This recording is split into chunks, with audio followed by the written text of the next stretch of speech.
Bacakan pengalamannya, dan ini datang dari seorang pendengar yang suruh saya rahsiakan nama. Katanya di sini, Casey, tolonglah jangan sebutkan nama yang ada tertera di alamat email. Gunakan nama Putri, bukan nama sebenar. Sebab ini adalah satu peristiwa yang saya sedang alami tikadan saat ini. Usia saya 32 tahun. Saya masih belum lagi ketemu jodoh. Masih lagi bujang, Casey. Kata Putri bukan nama sebenar. Ibu saya semakin hari semakin khawatir. Seringkali membibil bising tentang saya tak ada teman lelaki. Rakan kawan lelaki ramai, tapi teman istimewa lelaki belum saya jumpa.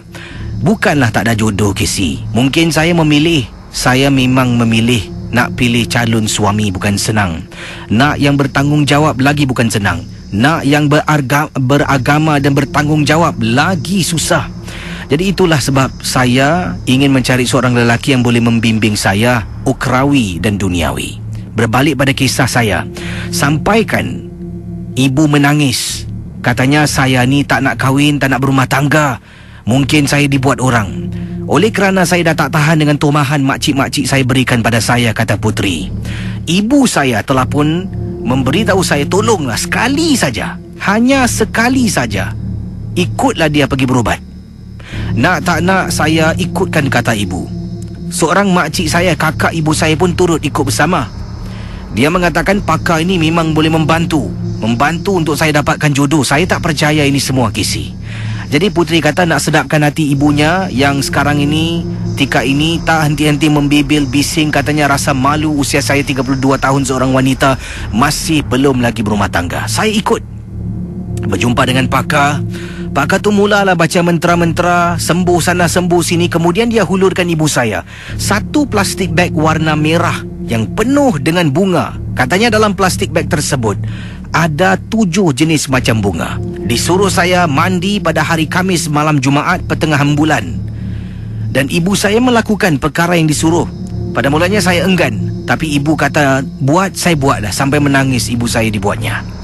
Jadi Casey, dipendekkan cerita, sebelum ini memang Casey tak ramai lelaki pun berkenan dengan saya. Satu, kerana sikap saya yang jujur.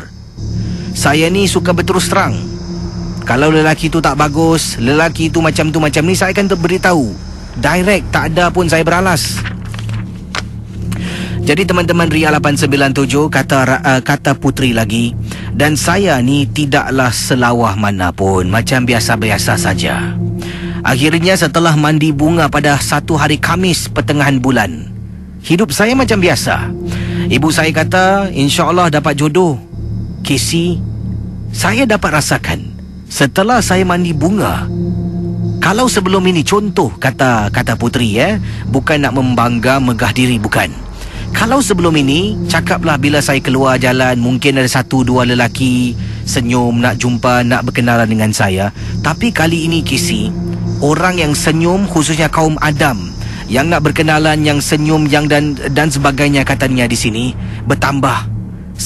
Dari 1-2 sekarang menjadi mungkin lebih dari 10 orang yang datang nak berkenalan dengan saya. Saya menjadi terkejut, menjadi terperanjat. Perkara ini saya ceritakan kepada nenek saya yang saya rapat sangat-sangat. Nenek saya ni memang tidak percaya tentang angkara-angkara menggunakan perubatan tradisional seperti mandi bunga. Bila saya beritahu, nenek cuma memberikan saya sepotong surah, sepotong ayat untuk saya baca. Bila saya rasakan macam ada benda yang tak kena, saya tanya bila. Nenek saya kata dia tak boleh beritahu bila, tapi pastinya ada satu kali bila saya akan ada rasa perasaan untuk membaca surah ini, saya bacalah. Jadi teman-teman Ria 897, Putri menceritakan di sini kisahnya. Seorang lelaki yang bermati-matian nak berkenalan dengan Putri, sampai datang rumah, di kolong blok tunggu, nak balik kerja tunggu. Jadi Putri akhirnya mengatakan, yang saya rasa amat terhutang budi dan tak naklah sampai menyusahkan lelaki tersebut, saya akhirnya buka peluang, buka pintu hati untuk rapatkan diri dengan seorang jejaka bernama Rahman, bukan nama sebenar. Jadi bayangkan teman-teman Misteri Jam 12. Akhirnya Putri buka peluang untuk seorang lelaki yang tak putus-putus untuk cuba mendapatkan Putri menjadi kekasihnya, macam itulah. Sampailah satu hari, setelah mereka berkenalan lebih kurang Nah, hampir sebulan. Sesuatu perasaan mula timbul. Bila perasaan ini timbul, Puteri baca sepotong ayat yang diberikan oleh neneknya tempoh hari. Cuba anda bayangkan para pendengar Misteri Jam 12. Bila saya baca kisah, waktu itu saya ingat lagi. Saya dengan teman lelaki ataupun budak lelaki yang saya keluar berjalan dengan beliau berada di salah sebuah tempat makanan di kawasan East Coast. Jadi saya kata pada dia yang saya nak ke tandas. Bila saya berdiri, saya membaca surah tersebut. Saya hafal isi surah tu. Begitu lama saya hafal, barulah satu peluang saya gunakan. Saya pun pergilah. Saya pergi meninggalkan tempat makan menuju ke arah tandas. Dalam perjalanan, saya tergerak hati untuk toleh pusing ke belakang. Apabila saya pusing ke belakang kisi, alangkah terperanjatnya tempat duduk saya ada seorang perempuan yang cantik sedang duduk di hadapan teman lelaki yang keluar makan malam bersama dengan saya. Jadi apa yang berlaku, saya pun pergi ke tandas. Keluar dari tandas saya tanya, "Tadi duduk sini siapa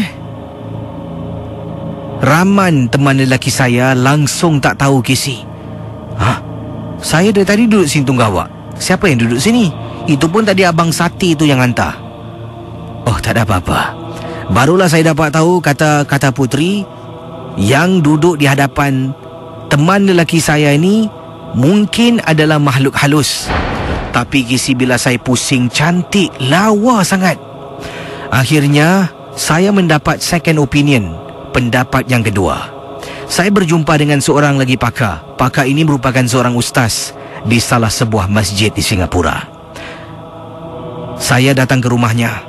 Ustaz tu melihat saya, di mana isterinya juga bersama dengan dia, dan mula bercakap-cakap dengan saya, tanya. Akhirnya pakar itu mengatakan yang saya sebenarnya bukan seorang diri. Ada benda yang mendampingi saya.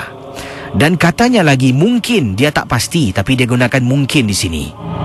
Lelaki-lelaki yang berkenan dekat saya, kerana bukan berkenan pada saya, tapi berkenan melihat barang yang dipasang mendampingi saya.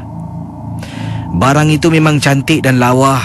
Mungkin agaknya hijab ditutup untuk melihat saya, tapi terpandang pula si cantik manis Casey, perempuan cantik, kakak cantik yang mendampingi saya setelah saya mandi bunga lebih kurang beberapa bulan yang lalu. Sekarang ini Casey, saya dengan pasangan saya Rahman teruskan perhubungan macam biasa. Tapi sekarang saya takut. Saya begitu takut, kata beliau. Beliau takut apabila ustaz ini ataupun pakar ini mengeluarkan barang yang mendampingi tunangnya ataupun kekasihnya ini, Rahman, tidak lagi akan suka pada dirinya.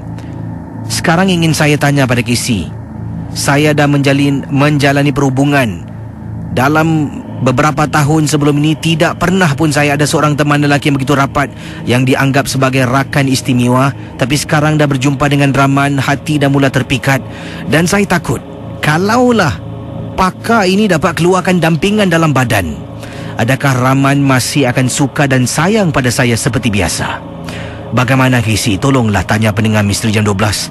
Patutkah saya keluarkan barang ini, ataupun biar ia kekal bersama saya sampai penghujung nafas? Terima kasih. Kisah-kisah yang anda dengar merupakan misteri